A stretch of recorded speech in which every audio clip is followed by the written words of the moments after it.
Ephesians chapter 5 verse 1.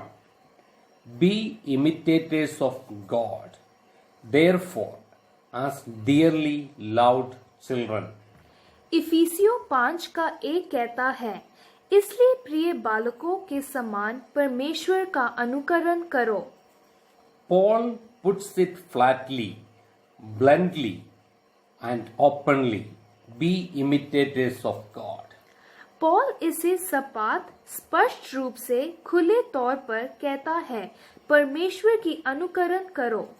This verse discusses how believers are to be imitators of God with a particular focus on the love of Christ. ये आयत इस बात पर चर्चा करती है कि विश्वासियों को कैसे परमेश्वर के प्रतिरूप होना चाहिए, विश्वास रूप से मसीह के प्रेम पर ध्यान देने के साथ। Our practical goals are summed up with the word imitators. हमारे व्यवहारिक लक्ष्यों को नकल करने वाले शब्द के साथ अभिव्यक्त किया गया है। Paul uses a commanding tone here. Paul यहाँ एक आज्ञापूर्ण आवाज का उपयोग करता है। The phrase be imitators is in imperative. वाक्यांश अनुकरण हो एक अनिवार्य शब्द है। Paul commands those who follow God to imitate him. Paul उन लोगों को आज्ञा देता है जो उसका अनुकरण करने के लिए परमेश्वर का अनुसरण करते हैं। This means striving to do as he would do. इसका मतलब है कि वे ऐसा करने का प्रयास कर रहा है। How could I possibly imitate the creator of this universe and all that is in it? मैं संभवतः इस ब्रह्मांड के निर्माता की नकल कैसे कर सकता हूँ और ये सब क्या है? How does one imitate God? परमेश्वर की नकल कैसे करना है? The first clue in how to imitate God comes in verse 2. परमेश्वर की नकल करने की तरीके में पहला सुराग आयत 2 में आता है। Live a life of sacrificial, Christ-like love. प्रेम की तरह बलिदान करने वाले मसीह का जीवन जियो। By living a life of love, by living as a child of the light, and by living with wisdom. प्रेम का जीवन जीकर प्रकाश के बच्चे के रूप में और ज्ञान के साथ जीवन व्यतीत करो। God loved me and gave himself for me. परमेश्वर ने मुझे प्यार किया और खुद को मेरे लिए दिया।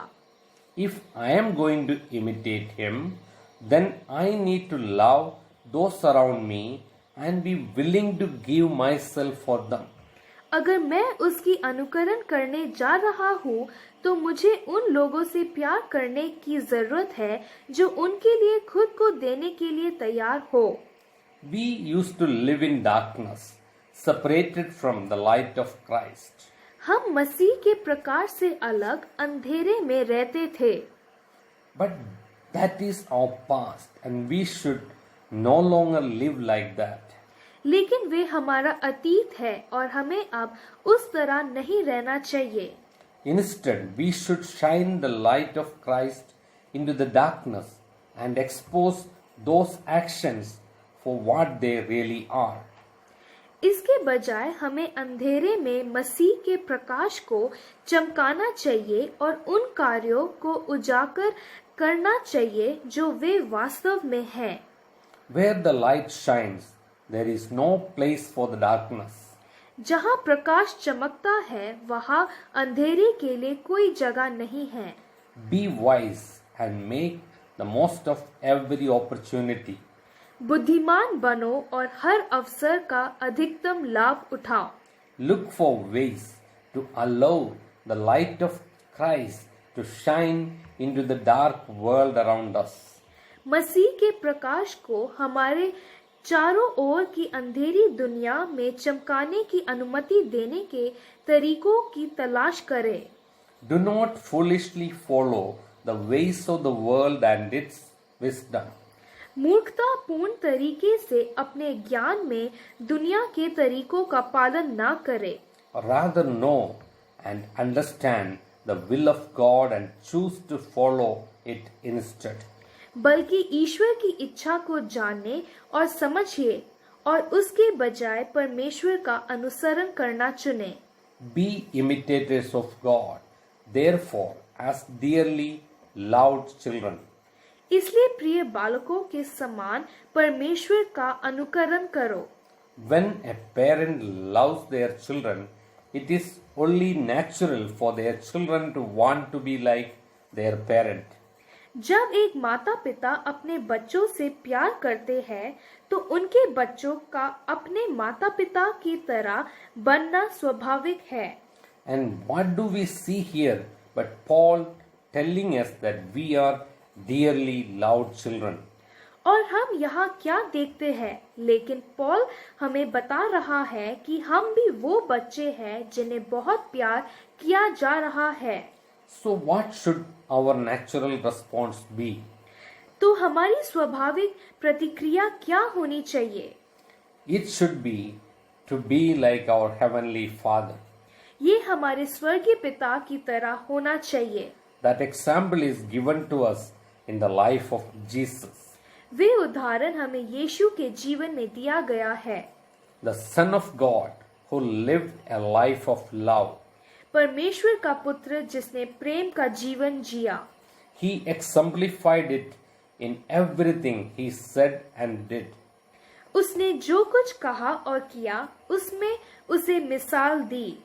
When we imitate Jesus, we live out the very character of Jesus. जब हम यीशु की अनुकरण करते हैं तो हम यीशु के चरित्र को जी लेते हैं। Jesus lived out the two greatest commands. यीशु दो सबसे बड़ी आज्ञाओं को पूरा करता है। To love God with all his heart, mind, soul and strength, and to love his neighbor as himself. अपने पूरे मन, आत्मा और शक्ति से परमेश्वर को प्यार करना और अपने पड़ोसी को खुद के समान प्यार करना। Remember, he did this to those who did not love him as well. याद रखें, उसने उन लोगों के साथ ऐसा किया जो उसे भी प्यार नहीं करते थे। Can you do this? क्या आप कर पाओगे? Let us be imitators of him today. चलिए आज उसकी अनुकरण करते हैं। To imitate God, you must know God. परमेश्वर की अनुकरण करने के लिए आपको परमेश्वर को जानना चाहिए। Those who know God desire to imitate him.